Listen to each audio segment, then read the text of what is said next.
Ok? Então eu vou começar me ajeitando e, como diria a bruxa do Pica-Pau, e lá vamos nós. E lá vamos nós.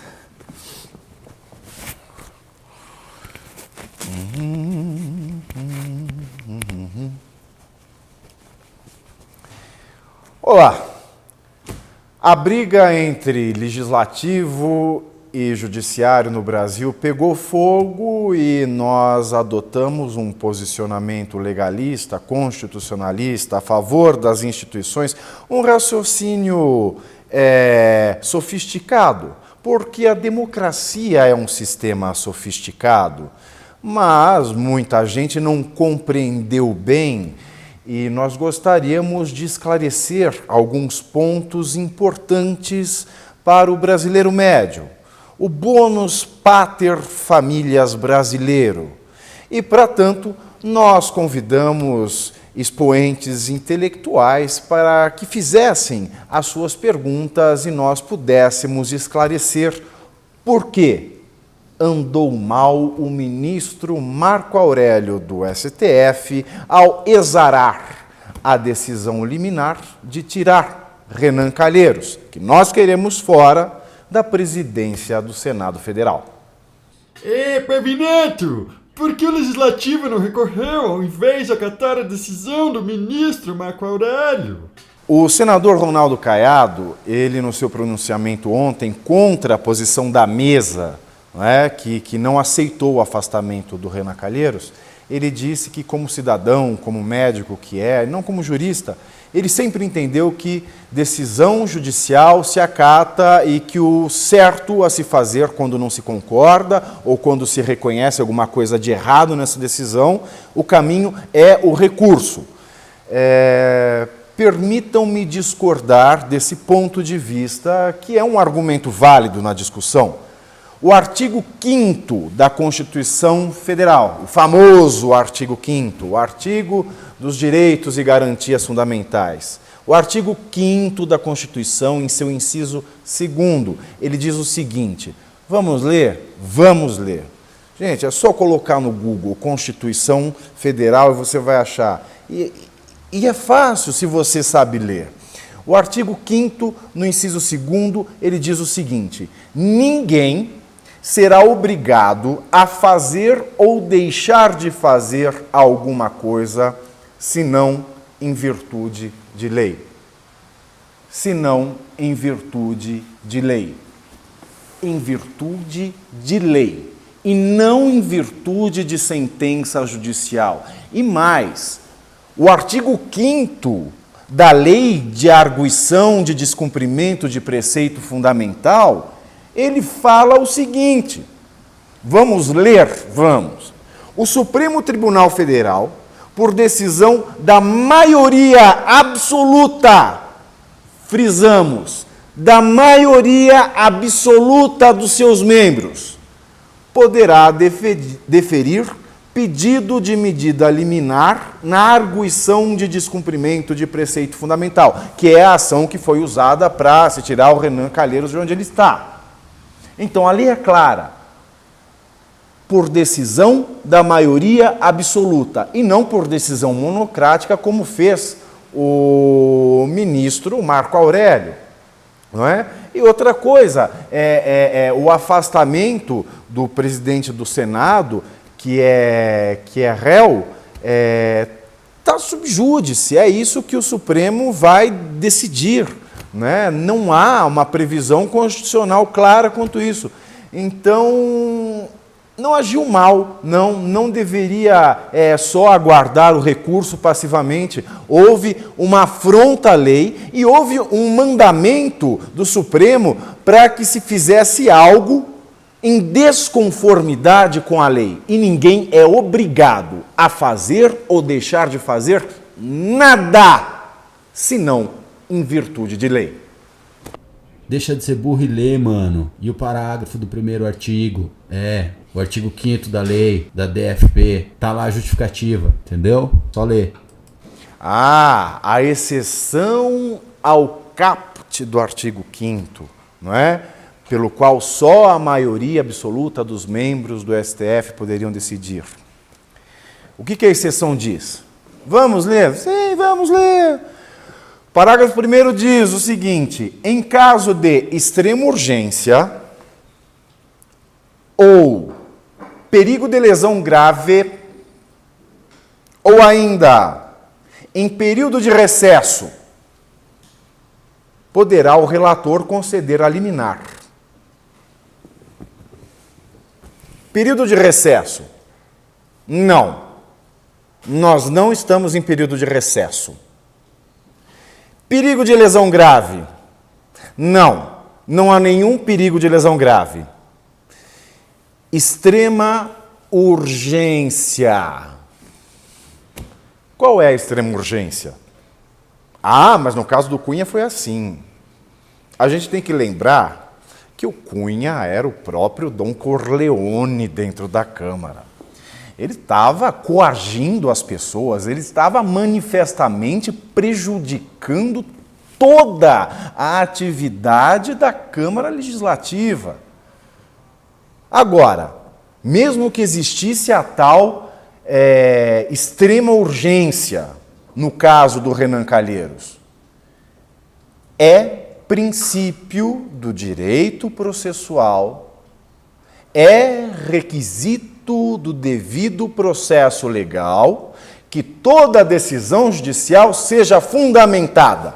E vamos ver a decisão do Marco Aurélio. Não é? A decisão do ministro Marco Aurélio, você pode imprimir na sua casa, pode pegar na mão, pode até ler, sim, pode até ler na sua casa. Ela tem 1, 2, 3, 4, 5, 6 páginas. Não é? Tem 6 páginas a decisão do ministro Marco Aurélio. E ele não fala de medida de extrema urgência, né? Ele não fundamenta essa extrema urgência, porque período de recesso não é e perigo de lesão grave não há. Então, a extrema urgência não está na página 1, não está na página 2, não está na página 3, não está na página 4. Na página 4 ele fala do caso do Cunha, mas não é o caso do Cunha, é o caso do Renan Calheiros. Também não está na página 5, e na própria página 5, apesar de ele não falar dessa extrema urgência, ele já defere a liminar pleiteada, mas aí eu quero acreditar que na página 6 ele vai falar, não, mas a página 6 já cabe, ele assina. Então, ele não fundamenta. A decisão ela é um assinte, a decisão ela é abusiva.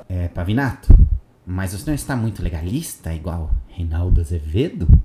Pois é, muita gente falou que a gente está fazendo o repeteco do Reinaldo Azevedo, não é? Nesse caso, ele esposou sempre um posicionamento legalista, de acordo com a lei, e a gente pode acusar alguém de estar de acordo com a boa lei, não é?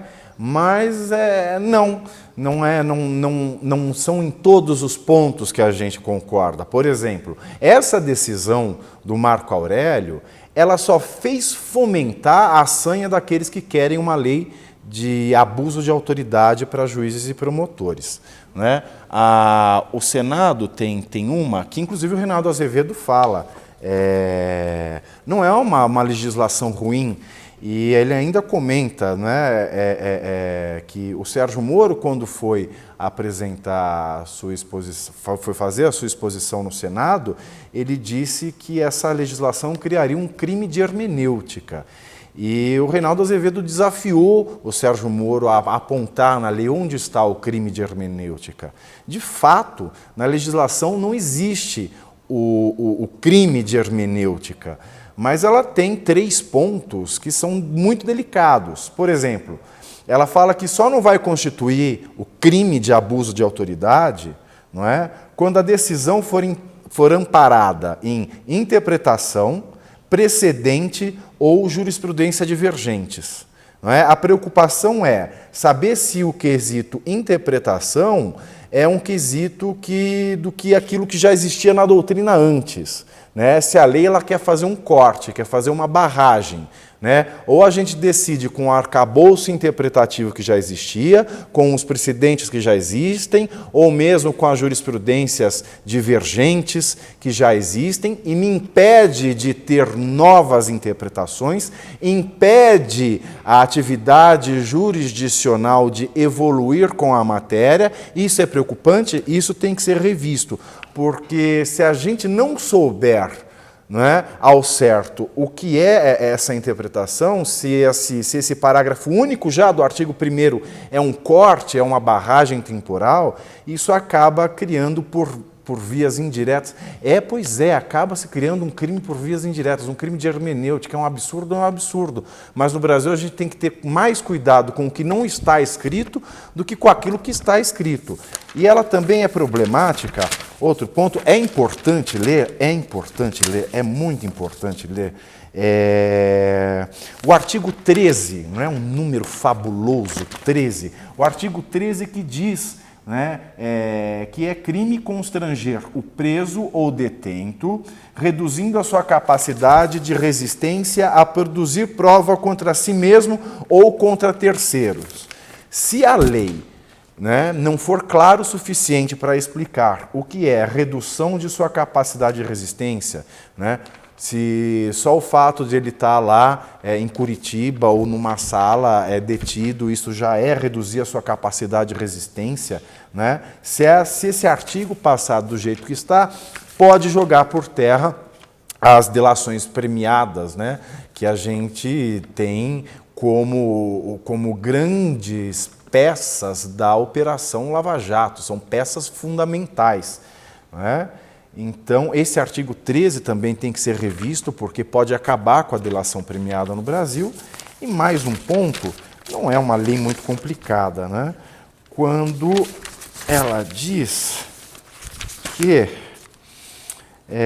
decretar, no artigo 39, decretar em processo judicial a indisponibilidade de ativos financeiros em quantia que extrapole exacerbadamente o valor estimado para a satisfação da dívida da parte.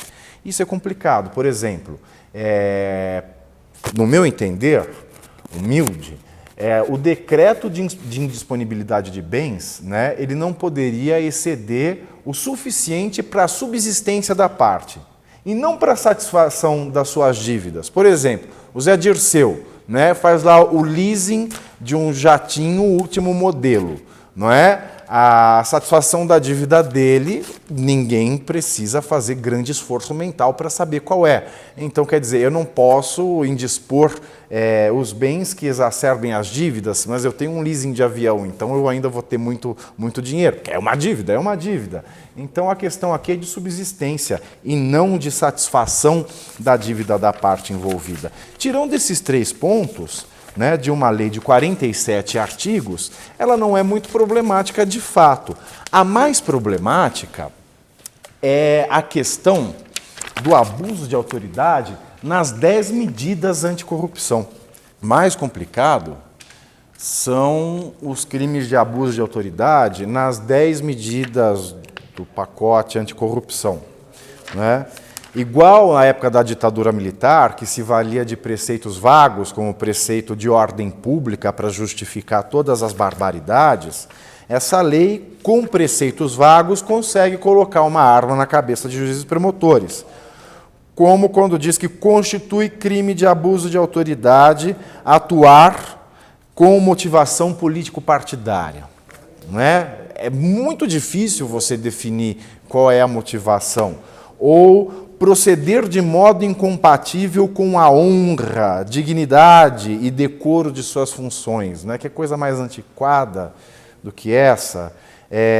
Ou essa aqui que é ainda pior, expressar por qualquer meio de comunicação opinião sobre processo pendente de julgamento, seu ou de outrem, ou juízo depreciativo sobre despachos, votos ou sentenças de órgãos judiciais, ressalvada a crítica nos autos e em obras técnicas ou no exercício do magistério.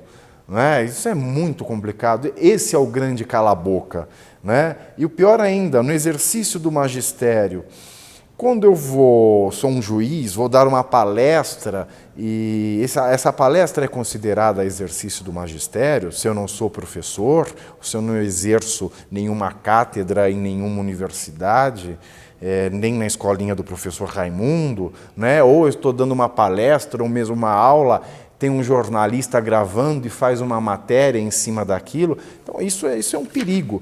E ser patentemente desidioso no cumprimento de suas atribuições, proceder de modo incompatível com a dignidade e o decoro do cargo, e por aí vai.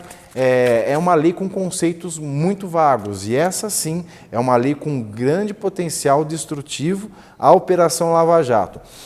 Mas se tinha gente com dúvida de que se o abuso de autoridade era necessário, o posicionamento do ministro Marco Aurélio, mostrando que o seu notório saber jurídico não é tão notório assim, e que sim, por incrível que pareça, um juiz, o Supremo pode decidir ilegalmente, inconstitucionalmente, e isso traz a preocupação a todos os brasileiros de que nós precisamos conter eventuais abusos de autoridade.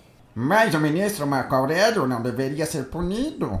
Se o Marco Aurélio deveria ser punido? Bom, o Gilmar Mendes ele diz que sim. Né? O Gilmar Mendes diz que ele cometeu crime de responsabilidade, ele afrontou assintosamente a lei e por isso seria até o caso do impeachment do ministro Marco Aurélio.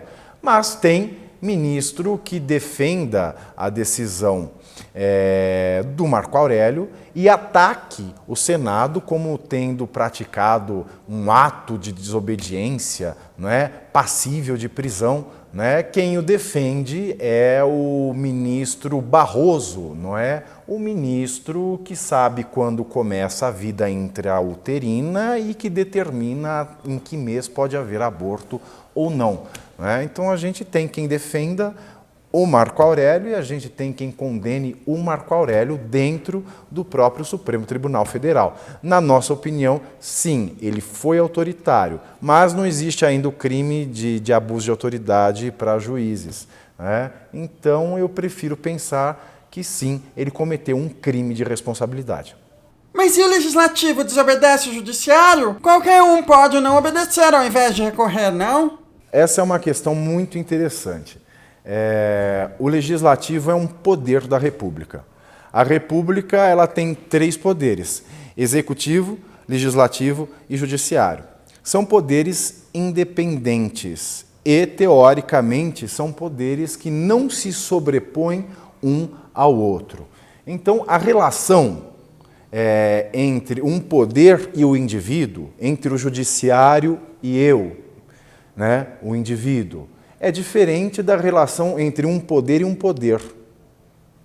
Há uma relação paritária, é uma relação aláteri. Não é uma relação vertical, né, onde eu tenho o Estado com o monopólio da força e o indivíduo. São 2 poderes. Então, é uma relação poder-poder e não poder-indivíduo. Então, isso já diferencia a questão de se o Senado fez isso, qualquer pessoa pode fazer. Não é bem assim. O judiciário não pode achar que é o poder moderador, não é aquele poder que existia no Brasil Império, que é o poder dos poderes, o poder que pode dar a cartada final, que é aquele que aponta o erro nos outros poderes. Ele tem feito muito isso. E por conta disso, a gente começou a ouvir muito sobre o ativismo judicial no Brasil. Mas o STF não é o poder moderador brasileiro, o poder moderador não existe e a relação poder-poder, legislativo, judiciário, não é a mesma relação de judiciário-indivíduo. É muito diferente. Desconsiderando conjecturas, desconsiderando achismos, poderia o particular, em caso de manifesta ilegalidade, reagir igual à mesa do Senado? Sim, creio que sim, porque, como nós já salientamos, o artigo 5º da Constituição, no seu inciso 2º, diz que ninguém é obrigado a fazer ou deixar de fazer alguma coisa, senão em virtude de lei. E ninguém é ninguém, né? Ninguém é um poder do Estado, ninguém é uma pessoa física como eu, ninguém é uma pessoa jurídica. Aliás, o brasileiro já devia ter se tocado disso antes. Por exemplo, e esse exemplo eu acho fenomenal, o empresariado brasileiro, não é? A Confederação Nacional das Indústrias, principalmente, ela deveria ter se atentado para isso há muitos e muitos anos. O empresariado brasileiro, hoje, ele é refém da Justiça do Trabalho. A Justiça do Trabalho se tornou um tribunal da Inquisição do Santo Ofício, não é? Você veja, nós temos obrigações trabalhistas que não existem na lei e que os empresários, eles são obrigados a acatar porque nunca reagiram a essa questão das decisões judiciais ilegais. Ninguém é obrigado a fazer nada senão em virtude de lei, mas o empregador brasileiro, as empresas brasileiras, são obrigadas a pagar as verbas trabalhistas que uma empresa prestadora de serviço não pagou aos seus funcionários. Explico. Eu sou uma empresa, eu contrato uma empresa de faxina. Todo mês eu pago essa empresa de faxina para ela manter a limpeza da minha empresa. Só que essa empresa de faxina não paga os seus funcionários. Os seus funcionários entram com uma reclamação trabalhista contra a sua empregadora, a empresa de faxina, e também contra mim, a empresa tomadora de serviço. E se a empresa da faxina, no curso do processo ou no final dele, não pagar aquilo que o empregado tem para receber, eu, tomador do serviço, que não tenho relação jurídica nenhuma entre a relação de emprego da prestadora e o seu empregado, sou obrigado a pagar por isso. O empresariado brasileiro é vítima há muito tempo dessa quebra do preceito constitucional de que ninguém é obrigado a fazer ou deixar de fazer senão em virtude de lei. A obrigação da responsabilidade trabalhista subsidiária do tomador de serviço é uma invenção do poder judiciário trabalhista. E o empresariado nunca se revoltou contra isso. Antes tivesse se revoltado. E outros assuntos também que a gente poderia trazer com profundidade mais técnica, mas eu acho que essa questão da responsabilidade subsidiária pelos empregados do prestador de serviço é a mais emblemática de todas. Sim, eu acho que nós temos que começar com essa consciência de que nós só somos obrigados a fazer alguma coisa se a lei determina. Não é? Se a lei não determina, nós temos que ter civilizadamente, porque só o Estado tem o monopólio da força. Então eu acho sim que civilizadamente nós devemos ser sabedores de que se não existe lei que me mande fazer algo ou deixe de fazer esse algo, eu não sou obrigado a cumprir. Eu gosto da Dora Kramer. Ela disse hoje no Estado que, diante da lamentável cena de solidariedade a Renan Calheiros, qualquer um do povo pode se sentir autorizado a fazer o mesmo e dar de ombros à justiça. Se a lei é para todos, o recado subjacente é de que a transgressão é patrimônio coletivo. Pois é, Dora Kramer. Eu até gostava das opiniões dela, mas, de fato, você bem o disse, a lei é patrimônio coletivo. A lei é patrimônio de todos. A lei deve estar acima de todos, inclusive do senhor Marco Aurélio, inclusive do Supremo Tribunal Federal. E sim, Dora Kramer, a Constituição, repito, ela só diz que somos obrigados a fazer ou deixar de fazer algo em virtude de lei e não em virtude de decisão judicial. E mais uma coisa, também já dissemos, a relação em Brasília, a relação nessa pendenga toda é entre poderes e não entre um poder e um indivíduo. Mas isso não quer dizer que o indivíduo, na mesma situação, ele seja obrigado a fazer ou deixar de fazer algo somente pela decisão judicial. Quando a Constituição me protege de coisa desse tipo. Quando a Constituição diz que eu só posso agir de uma determinada maneira, que eu sou obrigado a agir de uma determinada maneira ou deixar de agir dessa maneira, se for em virtude de lei. Mas a Dora Kramer também falou que, se o plenário corroborar com a posição do Marco Aurélio, os parlamentares que pretendem fazer o quê? Fundar a República da Senatoria aquarelada sobre o tapete azul. Eu acho que a Dora Kramer está perdendo a capacidade de fazer as sinapses binárias, não é? Se o artigo 5º da Lei de Arguição de Descumprimento de Preceito Fundamental diz que é o plenário quem toma a decisão, se o plenário tomar a decisão de afastar, a decisão está correta, porque foi o plenário que tomou. Foi a maioria absoluta da casa quem tomou, quem decidiu assim. Então, a questão é, se o plenário decidir assim, decidiu de maneira correta, decidiu conforme a lei, e era o que deveria ter acontecido. Essa colocação é esdrúxula.